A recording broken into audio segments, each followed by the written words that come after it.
Listen, I mean, this is why, yeah. This is why fans need to just be patient, and fans just need to. Well, when I say patience, yeah, that's the wrong word I'm using. Yeah, fans need to be realistic, and we need to be you know, calm in the sense of when this manager does go on a run, when he was on this run of three wins in a row. Personally, I think we can look at this now and say it's individual brilliance that is saving this manager. I don't care what anyone says. That strike from Ahmad, has saved the game for Manchester United. And yet again,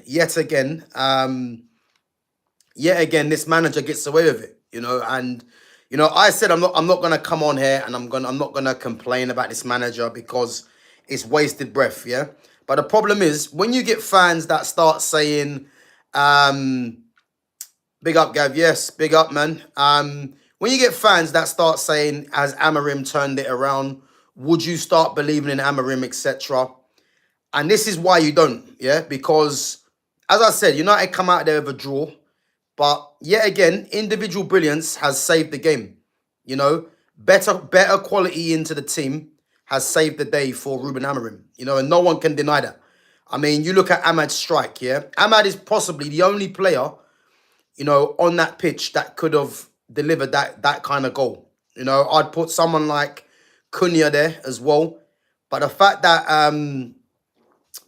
Ahmad scored that goal, listen, man, I'm well and truly, I'm happy for Ahmad. I'm happy that the team actually got over got over the line, that the team didn't lose in the end.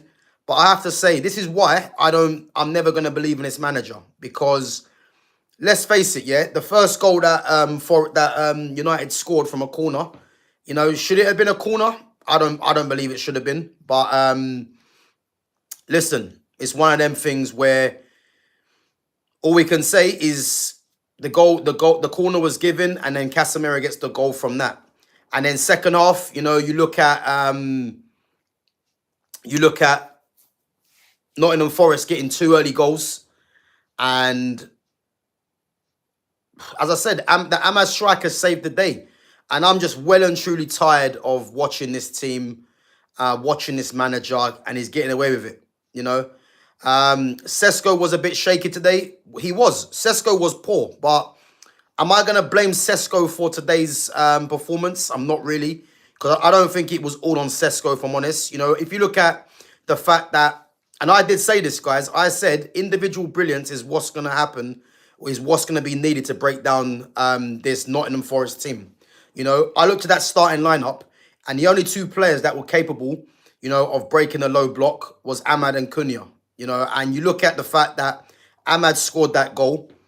Why are we surprised? Why are we surprised that Ahmad had to pull out a goal like that? But yeah, Sesko was poor. But again, if you look at the midfield in regards to the support to Sesko, he was more or less playing up there on his own. Mbuemo wasn't great either. And this is why I said Xerxes should have started this game, because what this game needed, it needed a striker to drop into the midfield and link the play. Because you can clearly see that Cunha and Mbuemo couldn't build any attacks off of Sesko today. And again, it wasn't entirely Sesko's fault, but you can clearly see that Sesko was struggling. He wasn't really holding the ball up. And but I don't blame Sesko, because this system, it makes the striker feel very isolated. And as I said, this is why someone like Xerxes would have been better in today's game. Yeah, because Xerxes would have at least dropped into midfield, linked the play, and it would allowed Mbuemo and Cunha to run off him. And this is the problem, guys. When you've got Brian Mbuemo playing as a right 10, Brian Mbuemo is not a player that wants to come in field and link the play. That isn't his game. Brian Mbuemo is a winger. He's he's a wing forward. And the fact that he's playing as a right 10, which means basically he has to come in field, that isn't his game. And the fact that Xerxes never came on again, yeah, this man just taking the piss. He's taking the piss. You know, because Sesko was that poor, but yet Sesko plays the full game. And as I said, man, this manager just continuously gets away with murder.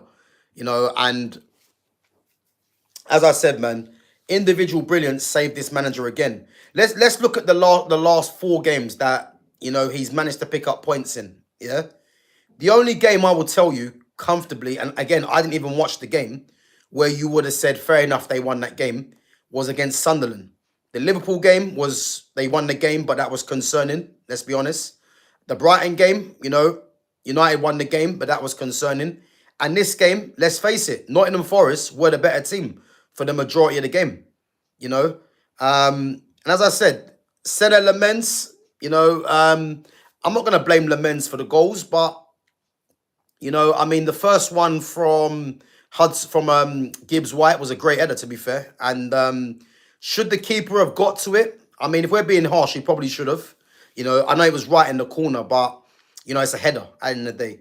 The second one, I'm not sure if there's much he can do from that. It's so close to the goal. But as I said, man, this manager just keeps getting away with murder. And Ahmad saved the day, man. He saved the day. So again, when you're getting fans coming in here and saying, has the manager turned it around, and all this other nonsense in terms of the manager is his system is starting to work. I'm gonna say this right now, yeah. This system is a pile of shit. This system's crap. This system's crap. This system, yeah, it allows too many opportunities at Man United's goal. That's the first thing. It leaves the striker isolated. It means that Mbeumo has to play as a right 10. Ahmad, who's our best player, I don't care what anyone says, and this isn't because of the goal. Any of you guys that have been watching my channel would know how highly I rate Ahmad. The fact that Ahmad can score a goal like that, and we consistently have to see Ahmad playing as a right wing back, just tells you all you need to know. A player with that amount of quality, yeah, needs to be playing closer to goal at all times. And this system just means that he has to play as a wing back. In what world are we living in, yeah, where you've got a technically gifted player like Ahmad playing as a wing back? I had to listen to people come on here and tell me Ahmad is not a 10. Just shows you the level of thinking in some of these fans, because Ahmad's always been a 10. That kind of goal lets you know that he's a 10. Because only special players, technically gifted players score that kind of goal. So the fact that we've got to see him playing as a wing back is a disgrace, And as I said, Nottingham Forest were always going to be a difficult team. Nottingham Forest are not great, yeah? But in terms of how Sean Dyche sets them up, they should have really won that game. They had a lot of chances. I would like to see the chance count between them and United. Again, Ahmad had one cleared off the line as well. And as I said, man, it's just frustrating to watch this team, because Man United have quality in this team, but as we know, a lot of the players don't play, and the way they're set up in this system is an absolute joke as well. But Ahmad's a top player, man, top player, and yeah, he saved the day, man. He saved the day. The only positive I'm taking out of this, really, is the fact that we didn't lose and we got a point from this game. But I think if you're any serious Man United fan, and you're looking at the bigger picture, the bigger picture is you can't really take much away from this game, if I'm honest. I can never look at a Man United performance and see what we can take into the next game. I never can see that. There's not one thing I can take into this game. It's embarrassing, man. It's absolutely embarrassing. So yeah, I'm just frustrated, man. I'm just frustrated because this manager, we keep hearing, this manager needs time, he needs his players. The facts are, he's been given better quality players, and these better quality players, along with the likes of Ahmad as well, that have been there, they're bailing him out of games. Not his coaching. I refuse to believe that this manager is a top coach, because he's not. You can clearly see that, yeah. I don't care how long it's going to take either, because by now, the manager's been there for almost a year, I think, yeah. By now, we should actually see something.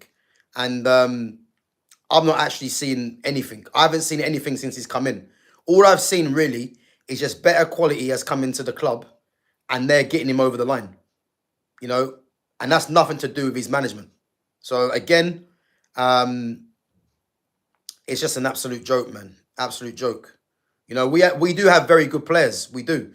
We have very good players that are being set up wrongly by this manager because he's hell bent on playing this system and the players he wants to play. You know, and this is the problem. So yeah, it's frustrating, man. But guys, listen, I'm not gonna be here for too long, so I got to shoot out anyway. But as I said, man, big up yourselves for coming on. Smash the like button, sub to the channel. I'm gonna be back probably at some point tomorrow. I'm not sure what time, but listen, Man United getting away with a lucky result, man. We have to be honest. Do I take anything from this game to say that we're gonna be in the top four? You know, I mean, Man United's squad should be in the top four, but it's this manager that's gonna hold us back. And the fact that we relied on an Ahmad, you know, let's call it, man, a world-class strike from one of the few world-class players that we have in this team. Because for me, many people probably won't think this, but Ahmad is world-class, man, in the making. He has world-class ability. He definitely does. He definitely does. So the fact that we've had to rely on Ahmad getting us over the line, yeah, man, it's crazy, man. It's crazy. But as I said, guys, I'm not on here for too long, so I've got to shoot out. But big up yourselves for coming on each and every time. Smash the like button, sub to the channel. And yeah, man, hopefully tomorrow, guys, if I get some time, I'll catch you guys tomorrow and we can go through this properly. But if not, then we will be delving a bit more into this. But yeah, listen, AFCON is gonna kill us, I'll be honest, because you've got Ahmad, again, who's one of our best players, Mbuemo, who's a goal threat, and two of them, they're looking like, well, not looking like, they're going to be off for Africa in the Cup of Nations. And what are United going to do? Because I'm hearing about players coming in and replacing them that are already at the club. Again, if you're Xerxes, if you're Kobe Minu, you know, under this manager, you should be pushing for a move because this manager's taking the piss. He's literally taking the piss. So, is what it is, man. But guys, big up yourselves. Smash the like button, sub to the channel, and I'll catch you guys in a bit. Take it easy.